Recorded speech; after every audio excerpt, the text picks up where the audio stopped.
So when you're adding and subtracting fractions, there is one main rule. And the rule is that you have to have common denominators. It's kind of like you're combining pieces of candy bars.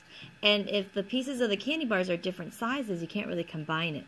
Okay? So when you find a common denominator, that's like cutting the candy bars into the same size pieces in order for you to add them together or take away. Okay? The pieces must be the same size when you're adding or subtracting fractions. So let's start with adding. Okay, let's do a couple of examples with adding. So our first example is 23 3/4 plus 15 1/5. So we can't combine fourths and fifths because they're different sizes. So we must cut them into the same size pieces first. So we have to find a common denominator. So for fourths and fifths, the least common multiple, the first number that we can cut them both into is 20. We can cut them both into 20 pieces. How do we get the fourths to equal 20 pieces? So here we're finding equivalent fractions, right? So to get 3/4 to equal 20 pieces, we have to multiply by 5 over 5. We have to cut each of the 4 pieces into 5 more pieces, and then that way we have 20 pieces. So that's 15/20. How do we get 5 pieces to equal 20 pieces? Well, we'd have to cut each of the 5 pieces into 4 more pieces each. So the equivalent fraction for 1/5 that's in 20ths would be 4/20. 4/20 is the same thing as 1/5.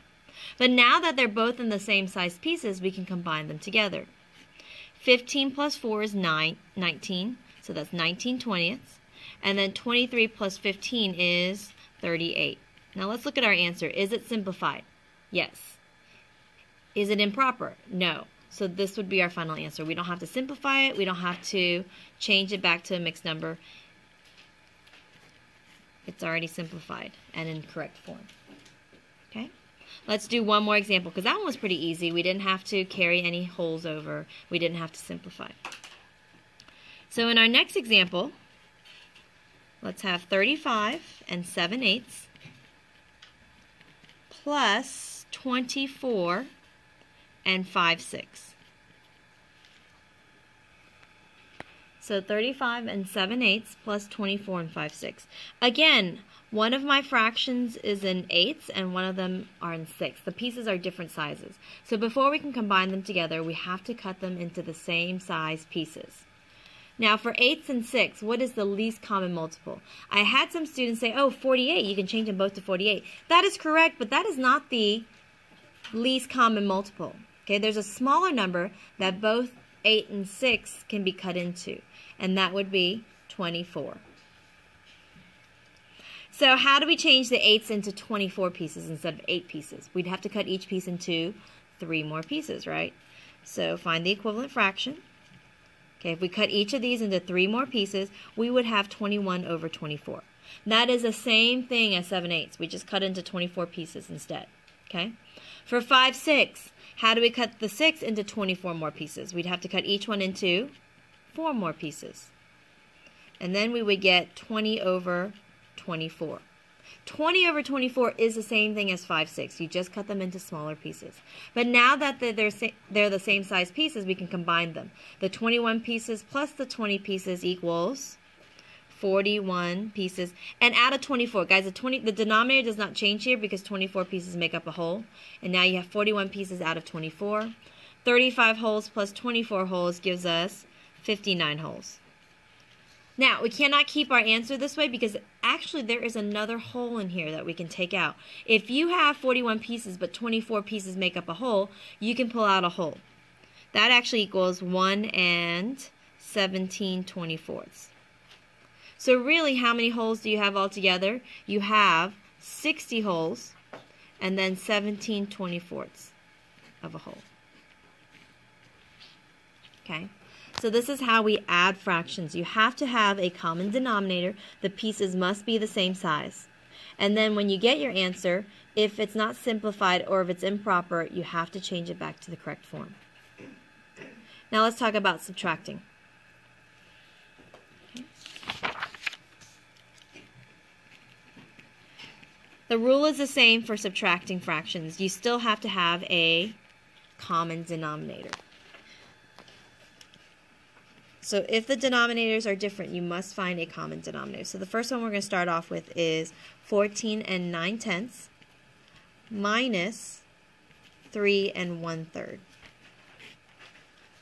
Okay. Here we've got tenths, and we want to take thirds away. Well, they're different sizes. Here you have tenths, which are smaller pieces, and you want to take a third away, which is a bigger piece, right? Take away 1/3. So you got to cut them into the same size pieces before you can take it away.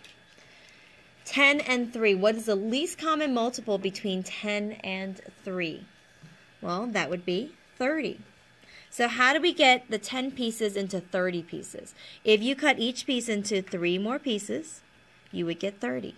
So we would get 27 out of 30. That is the same thing as 9/10, just smaller pieces. Okay?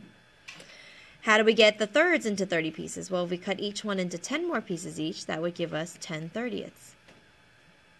All right? So now can we take 10 pieces away from 27 when all the pieces are the same size? Yes. 27 minus 10 is 17, and then 30ths, because 30 pieces make a whole. 14 minus 3 is 11. So your answer here, it's already simplified, it's not improper, is 11 17/30. Okay. Let's do one more example for subtracting. Our next one is going to be 32 and let's say 11/12 minus 28 and 3/4. Okay? All right. So again, the pieces are different sizes. We have to cut them into the same size pieces. 12ths and 4ths. What is the least common multiple between 12 and 4? It is actually 12. Yes. 24 works. 36 works. But the smallest, you always want the smallest denominator because then you don't have to simplify as much in your answer. So 12ths, we can cut the 4ths into 12. So we actually don't even have to change this one. We can actually just cut the 3/4 into 12 pieces each. To do that, you would have to cut each one into 3 more pieces, and we would have 9/12, which is the same thing as 3/4. We just cut them into smaller pieces. And then what is 11/12 minus 9/12? It is 2/12. 32 minus 28. Well, here we have to borrow, right? 12 minus 8 is 4. 4 and 2/12. Now, this can't be our final answer because 2/12 is not simplified. So when we simplify it, you can divide it by 2/2. Our final answer is 4 1/6. 4 1/6 is our final answer. Now, tomorrow, we're going to continue with subtracting fractions, but sometimes your fraction on top is smaller than the one on the bottom, so you're going to have to borrow. So tomorrow, we'll talk about borrowing from the whole when your fraction on top is smaller than the fraction on the bottom.